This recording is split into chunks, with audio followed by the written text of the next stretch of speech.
Oke, selamat pagi semuanya. Nah, hari ini kita akan mengadakan Q&A. Nah, tanya jawab tentang penentuan bilangan kuantum. Nah, jadi kan minggu lalu kalian telah bertanya melalui ruang belajar Microsoft Teams. Nah, di grup kelas ya, di grup kelas kimia. Nah, hari ini saya akan menjawab pertanyaan-pertanyaan kalian. Nah, oke.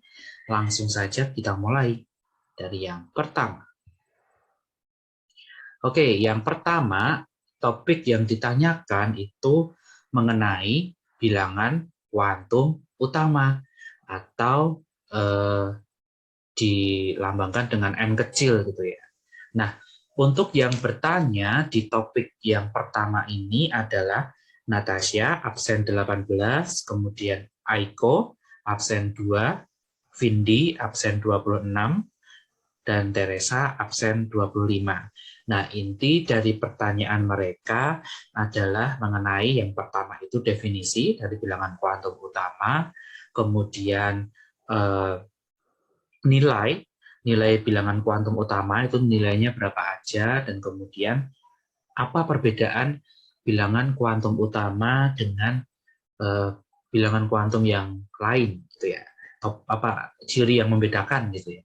Oke, langsung saja saya jawab. Nah, yang pertama kita lihat bilangan kuantum utama itu tadi kan dilambangkan dengan M. Nah, mengapa kok bilangan kuantum utama itu dilambangkan dengan huruf N? Nah, huruf N ini sering dipakai untuk menyatakan jumlah dari suatu objek, apapun objeknya. Jadi, biasanya di matematika atau di kimia dan fisika pun N ini menyatakan jumlah dari suatu objek. Nah, hal ini itu juga digunakan pada teori atom mekanika kuantum, utamanya di bilangan kuantum utama, nah di mana N ini dipakai untuk menyatakan jumlah kulit atom. Nah, itu dia.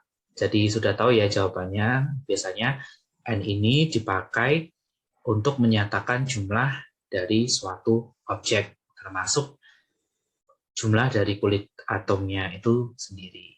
Oke, kemudian, nah ini merupakan model atom mekanika kuantum. Nah, memang hampir sama dengan model atom dari Niels Bohr. Nah, tapi yang membedakan model atom mekanika kuantum dengan Niels Bohr adalah di sini ada yang dinamakan orbital. Nah, orbital ini merupakan ruangan atau ibaratkan ruangan yang menjadi tempat elektron itu ditemukan. Jadi kemungkinan tempat yang menjadi kemungkinan ditemukannya elektron atau partikel yang bermuatan negatif. Nah, perlu diingat ya, elektron itu merupakan partikel yang bermuatan negatif. Nah, oke, kemudian kita kaitkan dengan bilangan kuantum, dengan 4 bilangan kuantum. Yang pertama itu bilangan kuantum azimut atau dilambangkan dengan L kecil. Nah, bilangan kuantum azimut ini berkaitan dengan orbital. Nah, di mana orbital itu bisa disebut juga sebagai ruang elektron. Kemudian yang kedua, bilangan kuantum spin atau S, dilambangkan dengan S kecil. Nah, ini berkaitan dengan perputaran atau rotasi elektron. Nah, jadi elektron itu bisa berotasi atau berputar mengelilingi inti atom yang bermuatan positif. Oke. Kemudian bilangan kuantum utama.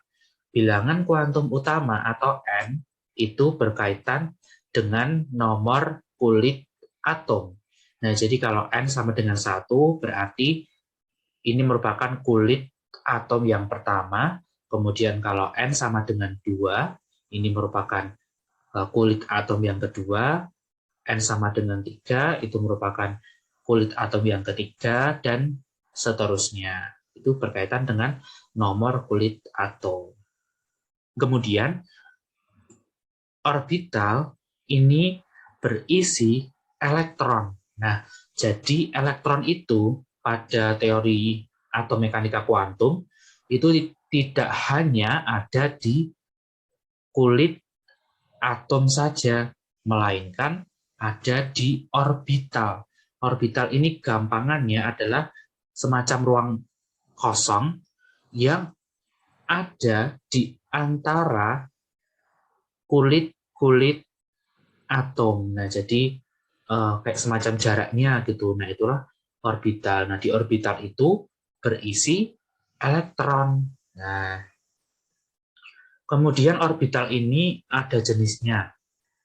Ada 4 jenis, yaitu yang pertama adalah orbital S, kemudian orbital P, orbital D, dan orbital F. Nah, kemudian apa ini L kecil? Nah, L ini merupakan bilangan kuantum utama. Nah, jadi ini ada kaitannya dengan orbital. Nah, kalau orbitalnya itu S, maka L-nya sama dengan 0.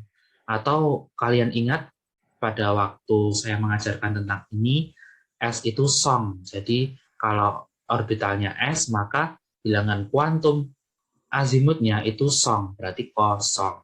Kemudian kalau orbital P itu L-nya sama dengan 1, orbital D itu L-nya sama dengan 2, dan orbital F itu L sama dengan 3. Oke, itu. Kemudian orbital ini juga berkaitan dengan bilangan kuantum magnetik. Nah, bilangan kuantum magnetik itu berkaitan dengan nomor ruang elektron. Nah, seperti ini. Ini adalah ruang-ruang dari elektron. Nah, jadi orbital tadi kan saya ibaratkan sebagai ruangan.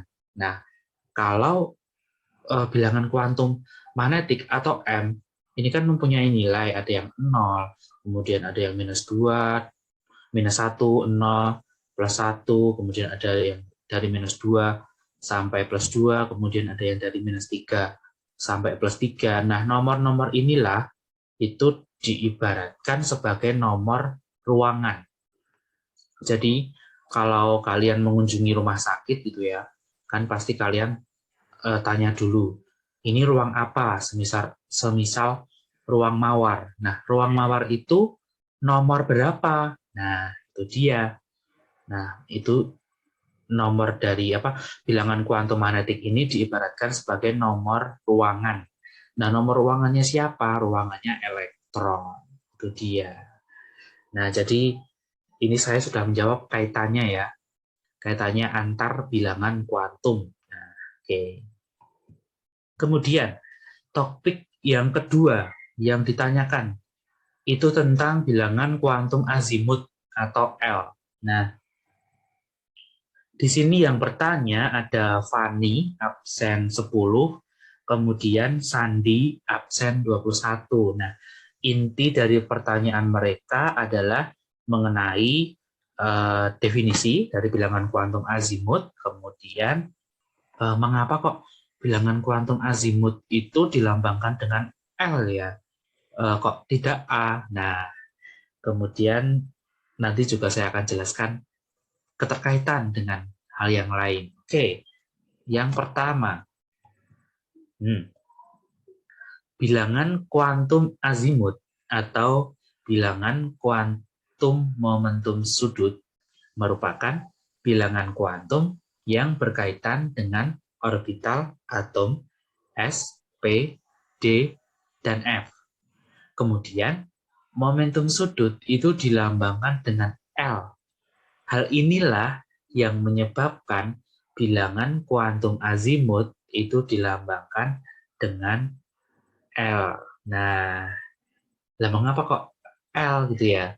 Nah, itu dia karena memang bilangan kuantum azimut itu nama lainnya itu adalah bilangan kuantum momentum sudut, di mana momentum sudut itu sendiri itu dilambangkan dengan L kecil. Nah, hal inilah yang menyebabkan mengapa bilangan kuantum azimut itu dilambangkan dengan L dan tidak dilambangkan dengan A ya, tapi L karena memang berkaitan dengan momentum sudut atau L.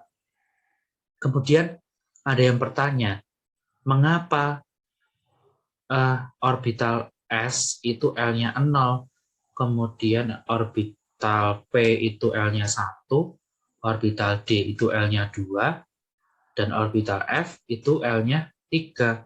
Mengapa enggak L-nya enggak 4, 5, 6, atau 7, 8, 9, 10, bahkan 100 gitu ya? Mungkin ada yang bertanya ya seperti ini. Oke, kalau ada yang bertanya seperti ini, mengapa kok S itu 0, P itu 1, D itu 2, dan F itu 3? Nah, inilah alasannya. Nah, sebelum masuk ke sana ya, ingatkah kalian pada pelajaran SMP tentang bangun ruang? Nah, bangun ruang, ingat bangun ruang? Nah, oke, saya ingatkan kalau lupa. Nah, ini semisal ada bangun ruang ya, bangun ruang balok. Nah, di bangun ruang, ketika kalian itu menggambar bangun ruang, itu pasti kalian menggambar terlebih dahulu sumbu-sumbunya. Ada sumbu X, kemudian ada sumbu Y, dan ada sumbu Z. Mengapa kok ada sumbu Z? Nah, karena memang bangun ruang itu ada sumbu Z yang menyertainya. Jadi selain ada sumbu X dan Y, ada juga sumbu Z. Oke. Nah, lantas apa hubungannya dengan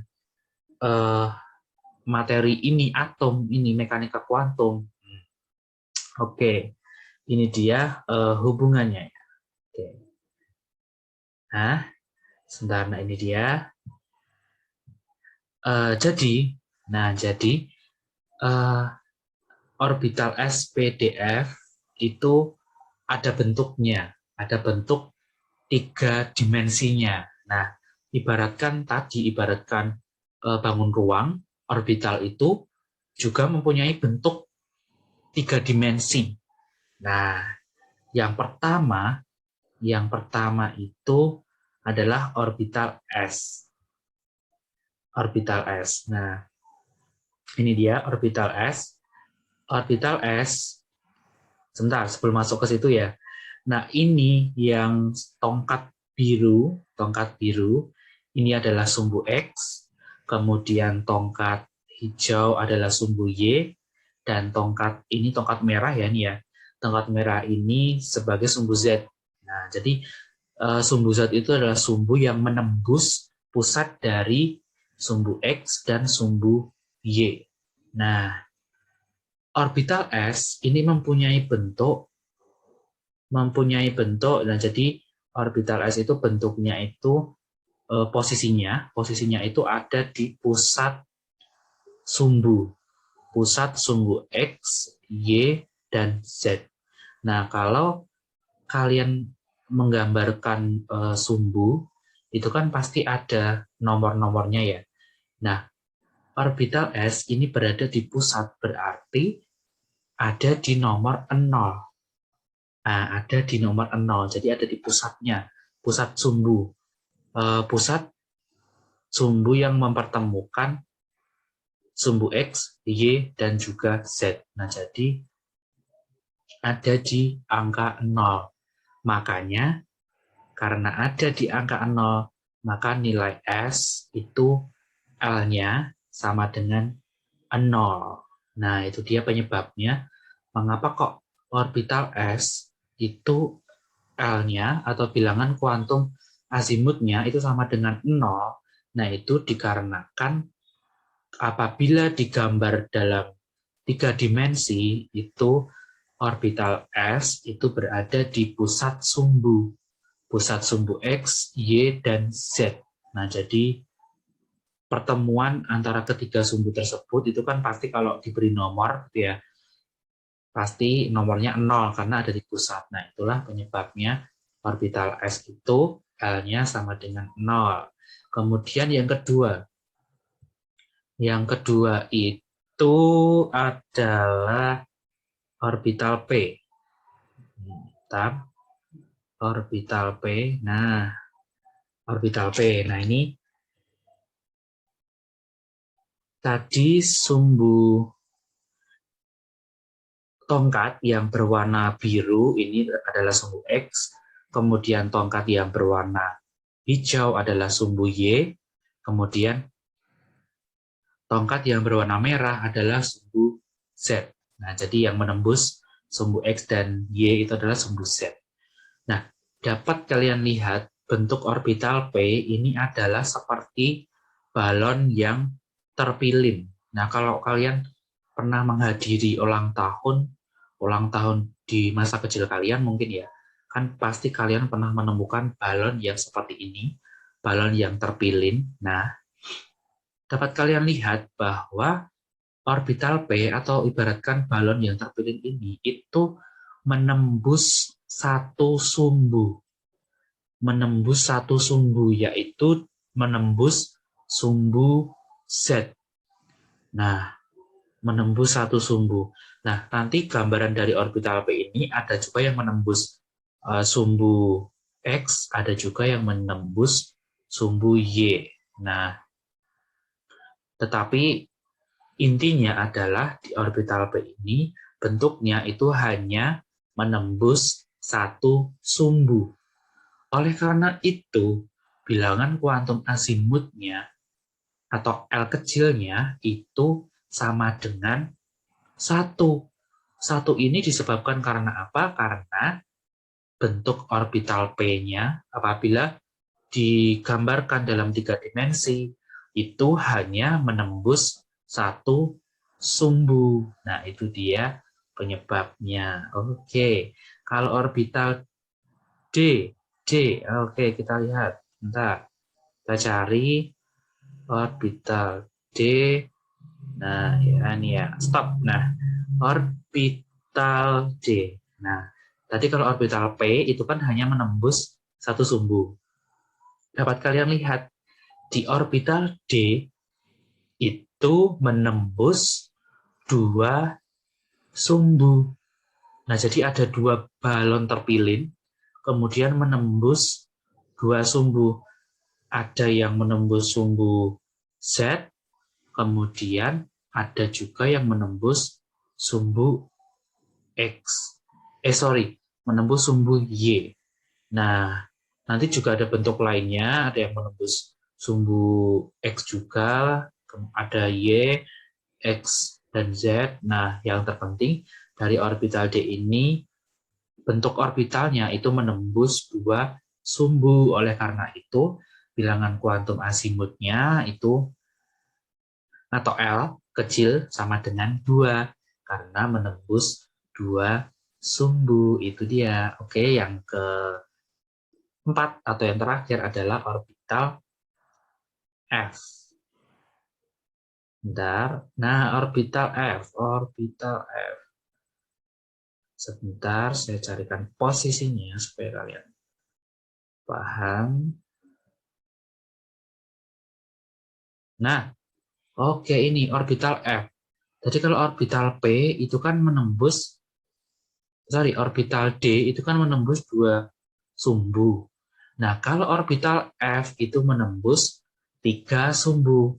Nah, ini ada yang menembus sumbu yang merah, ini sumbu Z.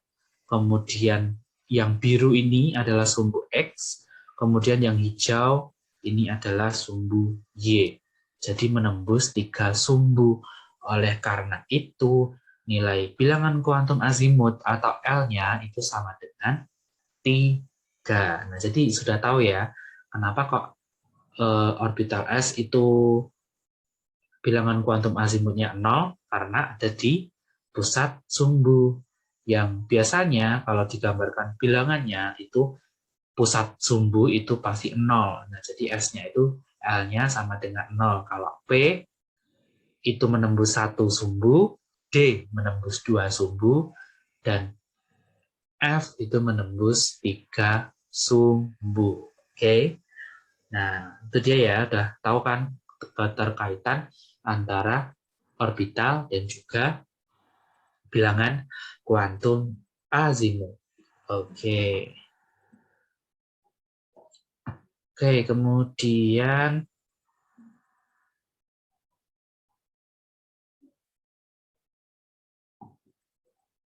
yang ketiga. Yang ketiga, topik yang ketiga yang ditanyakan itu adalah bilangan kuantum magnetik atau M kecil. Oke, yang di sini yang bertanya di bagian ini itu adalah Nadine absen 17, kemudian Marcella absen 15, Bima absen 6, Dewi absen 8, dan Monik absen 4. Nah, oke. Inti dari pertanyaan mereka tentunya tentang definisi, kemudian mengapa kok disimbolkan M, kemudian ada juga yang menarik pertanyaannya. Nah, mengapa kok ada elektron? Elektron itu panahnya harus ke atas dulu, kemudian apa nih, memasukkan elektron itu satu persatu, kenapa kok nggak langsung dua? Kemudian mengapa kok panahnya dibuat setengah? Kenapa kok nggak satu gitu ya? Nah, oke, langsung saja saya jawab pertanyaan dari teman-teman kalian. Oke, nah, bilangan kuantum magnetik atau M kecil adalah bilangan yang menyatakan kedudukan elektron dalam suatu orbital.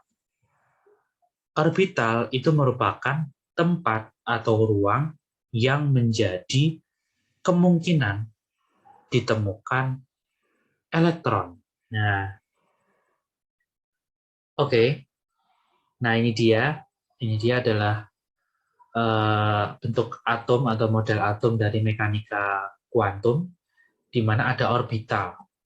Nah, orbital ini dapat kalian lihat di orbital ini kan banyak sekali ya, seperti titik-titik apa nih biru, seperti apa ya, ibaratkan benda yang bentuknya nggak beraturan. Nah, ini itu ibaratkan sebagai elektron. Nah, jadi ruang yang menjadi kemungkinan ditemukannya elektron itu dia disebut sebagai orbital.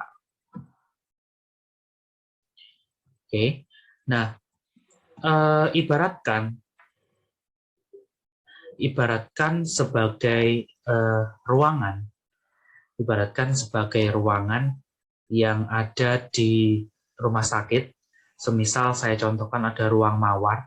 Nah, ruang mawar itu pasti memiliki beberapa ruang lagi, dan beberapa ruang itu diberi nomor ruangan. Nah, inilah ibarat dari bilangan kuantum magnetik. Jadi orbital S, P, D, F itu ibaratkan sebagai nama ruangannya.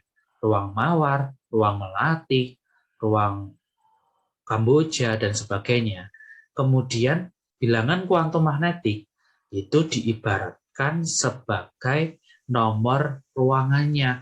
Semisal ruang mawar pasti ada ruang mawar 01, ruang mawar 02, ruang mawar 03, dan seterusnya. Begitupun juga dengan ini, orbital S itu hanya memiliki satu ruangan.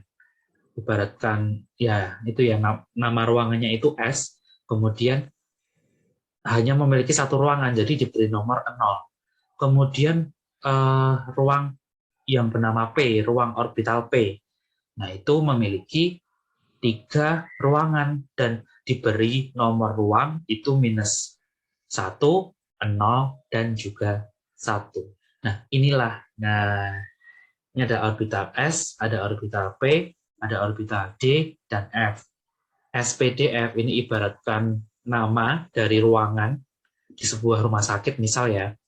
Kemudian bilangan kuantum magnetik ini diibaratkan sebagai nomor ruangan.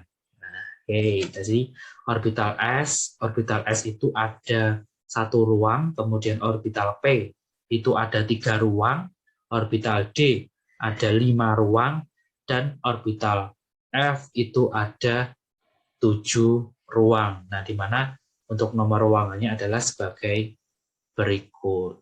Nah, kemudian pasti di suatu ruangan itu pasti ada kapasitas atau maksimal itu diisi berapa orang gitu ya. Nah, dalam orbital ini satu ruangannya atau satu orbital, satu kotak itu maksimal diisi 2 elektron, tidak lebih. Tidak bisa 3. Jadi satu ruang itu diisi maksimal 2 elektron. Oke, itu dia. Ini pengibaratan ya, pengibaratan hubungan antara orbital dan juga bilangan kuantum magnetik. Oke. Nah, kemudian ada yang bertanya, kenapa?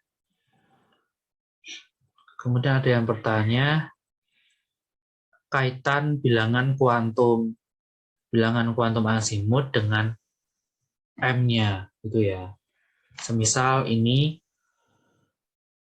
sebentar saya bacakan dulu untuk yang bertanya di bagian ini. Oke.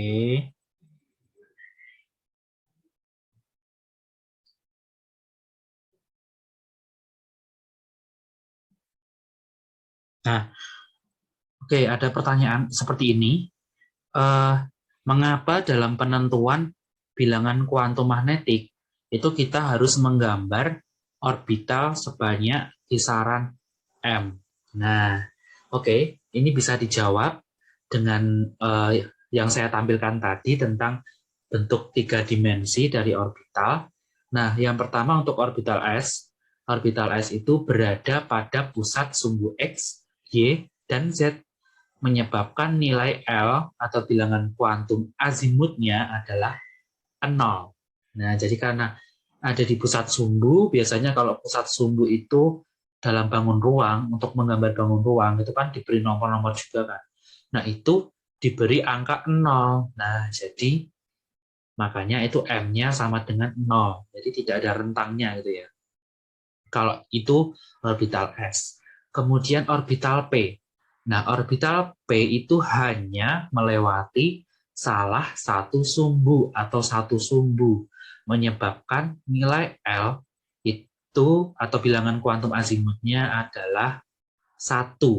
Nah, jadi karena bermula dari inilah nilai M untuk orbital P itu berkisar antara -1 sampai +1. Nah, jadi awal mulanya mengapa kok dibuat kisaran seperti ini itu karena adalah orbital P ini melewati satu sumbu yang menyebabkan, nah jadi kan M ini kan ada kaitannya dengan L atau bilangan kuantum magnetik, itu kan ada kaitannya dengan bilangan kuantum azimut.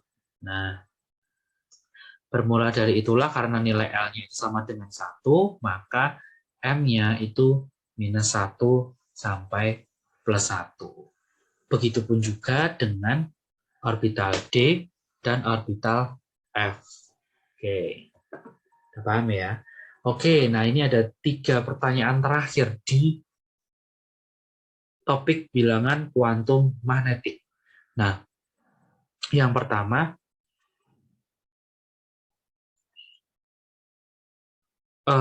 mengapa kok dibuat panah yang setengah? Nah, jawabannya adalah panah yang setengah itu mewakili 1 elektron. Satu orbital atau satu kotak ada 2 buah panah setengah. Berarti ada 2 elektron. Nah, jadi mengapa kok dibuat setengah? Karena panah yang setengah ini itu mewakili satu elektron. Nah, karena kapasitas dari satu kotak atau satu ruang orbital adalah 2 elektron, maka dibuat panah setengah ada 2 jumlahnya, ada 2. Oke, seperti itu ya. Oke, selanjutnya ada yang bertanya, nah mengapa memasukkan elektronnya itu satu per satu? Nah, seperti ini.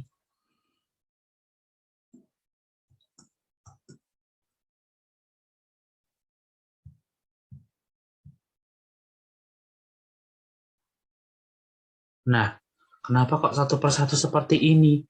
Nah, itu alasannya karena memasukkan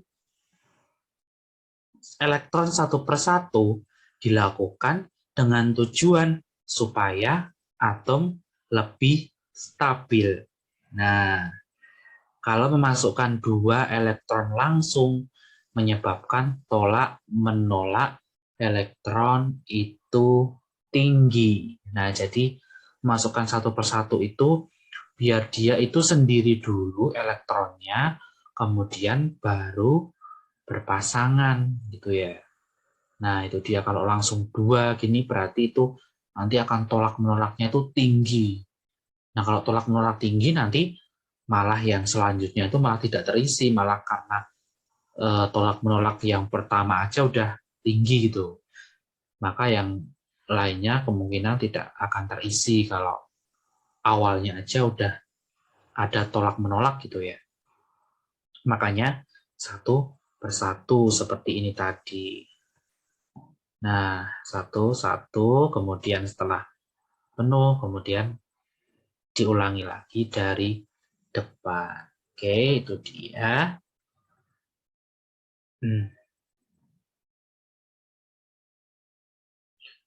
Oke, kemudian ada pertanyaan lagi. Kenapa menuliskan panah ke atas terlebih dahulu? Nah, kok ke atas dulu? Kenapa kok nggak yang bawah gitu ya menuliskannya? Nah, menuliskan panah ke atas terlebih dahulu itu menandakan bahwa elektron itu berputar searah jarum jam terlebih dahulu. Baru setelah mencapai orbital terakhir, elektron akan berpasangan. Nah, baru berpasangan dan itu menandakan itu berputar berlawanan jarum jam. Oke, itu dia. Jadi intinya kenapa kok panah atas terlebih dahulu itu dikarenakan elektron itu berputarnya itu atau berotasinya itu searah jarum jam terlebih dahulu. Kemudian setelah mencapai di ruangan yang terakhir, kalau orbital P berarti ruangan terakhirnya itu +1 nomornya. Nah, setelah di +1, ruang +1, maka berputarnya itu menjadi berlawanan jarum jam. Oleh karena itu dituliskan itu ke bawah gitu ya. Ke bawah itu menandakan arahnya itu bertolak belakang dengan yang awalnya. Yang awal tadi kan searah jarum jam gitu kan. Oke, itu dia.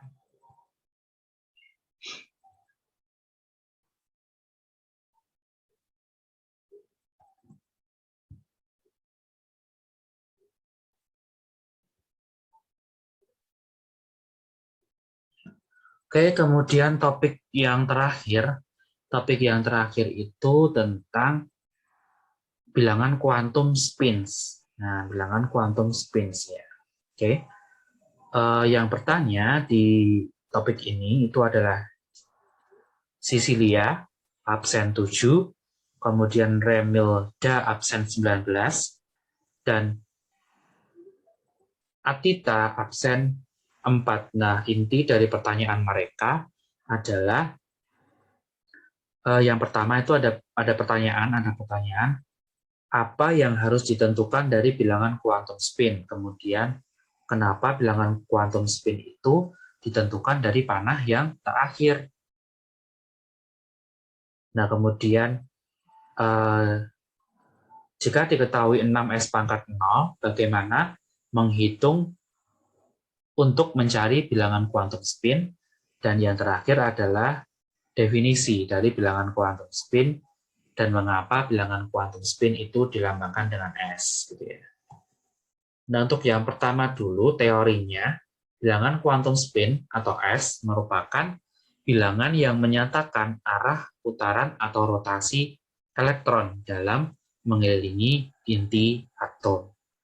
Nah, jadi mengapa kok dilambangkan dengan S-nya itu diambil dari huruf depan spin. Nah, huruf depan spin itu kan S, makanya dilambangkan dengan S. Nah, kemudian bilangan quantum spin ini menyatakan arah putaran atau rotasi dalam elektron, rotasi elektron dalam mengelilingi inti atom. Kemudian elektron itu ada yang berotasi searah jarum jam dan ada pula yang berlawanan jarum jam. Kalau elektron berotasi searah jarum jam itu diberikan nilai M-nya atau bilangan kuantum. Ini nilai S. Nilai S atau bilangan kuantum spin-nya. Sebentar saya ubah dulu ya. Bentar. Nah, ini bilangan kuantum S-nya. Kalau elektron itu berotasi searah jarum jam, itu diberi nilai S sama dengan plus setengah. Kemudian kalau elektron itu berotasi berlawanan jarum jam, itu diberi nilai minus setengah. Oke. Nah, jadi ini. Nah, kalau rotasinya itu searah jarum jam, itu nilai S-nya plus setengah. Kemudian kalau elektron itu berotasi berlawanan jarum jam, itu diberi nilai S sama dengan minus setengah. Oke. Kemudian ada pertanyaan, mengapa penentuan bilangan quantum spin dari anak panah yang terakhir? Nah, jadi ini. Contohnya adalah pada orbital P, di mana nomor ruangannya itu ada minus 1, 0, dan plus 1. Nah, mengapa penentuan bilangan quantum spin itu dari anak panah yang terakhir? Ini dia anak panah yang terakhir. Nah, anak panah ini menggambarkan elektron. Nah, kalau anak panah yang terakhir itu adalah elektron yang terakhir, atau disebut juga sebagai elektron valensi. Nah, jadi dari beberapa elektron ini, elektron yang terakhir masuk itu disebut elektron valensi. Nah, mengapa kok elektron valensi yang dipakai? Kenapa kok enggak elektron sebelum-sebelumnya? Mengapa harus elektron valensi atau elektron terakhir? Ini dia alasannya. Elektron valensi atau disingkat eval. Nah, jadi elektron valensi dan eval ini merupakan satu ya. Kemarin ada yang tanya elektron valensi dan eval. Nah, mereka itu adalah satu. Eval ini merupakan singkatan dari elektron valensi. Elektron valensi merupakan elektron terluar dari suatu atom yang mempunyai kontribusi besar dalam proses ikatan kimia dengan atom lain. Ikatan kimia, nah ini nanti kalian pelajari di bab 3, ikatan kimia. Nah, atom ini kan seperti teori atom yang kemarin yang sudah kita bahas, kan bisa bergabung dengan atom yang lain. Nah, bergabungnya suatu atom dengan atom yang lain itu dikarenakan elektron valensi. Nah, elektron valensi ini mempunyai kontribusi yang besar atau sangat besar malah ya, sangat besar kontribusinya. Jadi, mengapa kok ya dipakai elektron terakhir? Ya karena memang elektron terakhir atau elektron valensi ini merupakan bagian dari atom yang kontribusinya itu sangat besar. Ya, bukan berarti bagian atom yang lain itu tidak ada kontribusinya, ya juga ada fungsinya atau kontribusinya, melainkan yang terbesar adalah elektron valensi. Oke, itu dia ya. Nah, kemudian yang terakhir, ada yang tanya, mengapa kok elektron itu bisa berotasi? Mengapa elektron itu kok bisa berputar ya Pak ya, mengelilingi inti atom? Nah, itu penyebabnya karena adanya tarik-menarik antara inti atom yang bermuatan positif dengan elektron yang bermuatan negatif. Karena adanya tarik-menarik. Inilah yang menyebabkan elektron itu bisa berputar. Nah, kemudian mengapa kok elektron itu tidak jatuh ke inti, padahal mereka itu muatannya berbeda. Seharusnya kalau tarik-menarik, itu pasti nanti elektron akan ketarik ke inti yang bermuatan positif. Mengapa kok tidak tertarik? Nah, masihkah kalian ingat bahwa elektron itu mengalami yang namanya eksitasi? Eksitasi itu adalah perpindahan elektron dari kulit atom yang dekat dengan inti ke kulit atom yang kedua, ketiga, dan seterusnya. Kemudian setelah eksitasi atau berpindah ke kulit atom yang tinggi, kemudian balik lagi ke kulit atom yang rendah atau disebut juga dengan radiasi. Itu dia adalah alasan mengapa elektron itu bisa berotasi dan juga tidak jatuh ke inti. Alasannya adalah karena adanya eksitasi dan juga radiasi.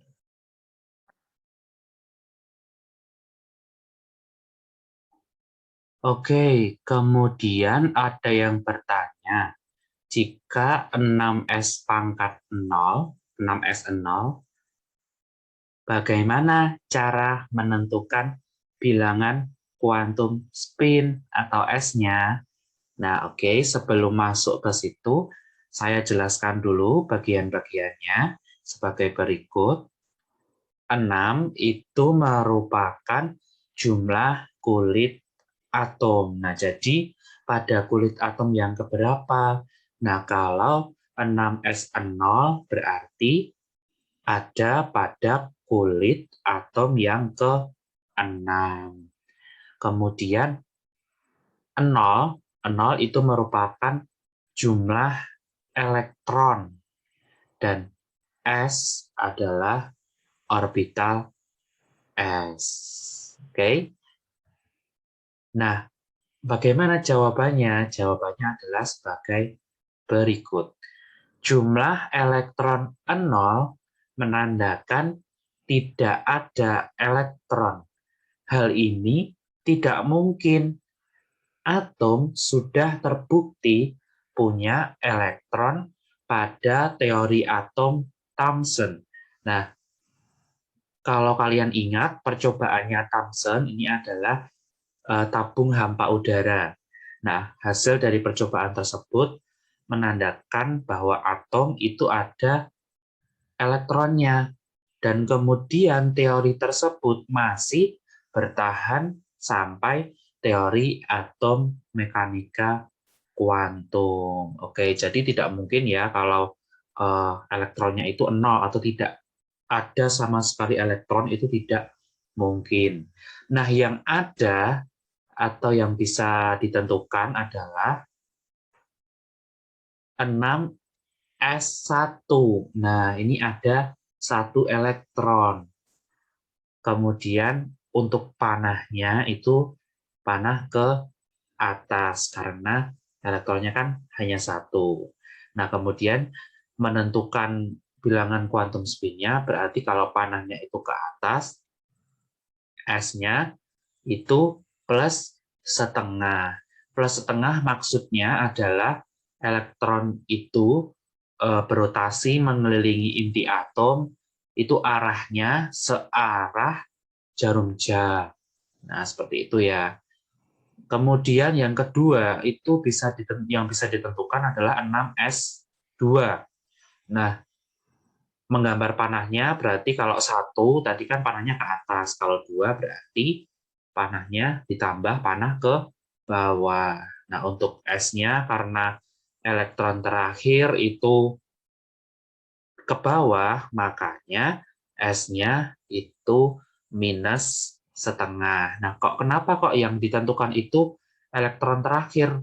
Untuk menentukan bilangan quantum spin itu sudah saya jelaskan di video awal. Di video ini masih video ini tetapi pada bagian awal. Oke?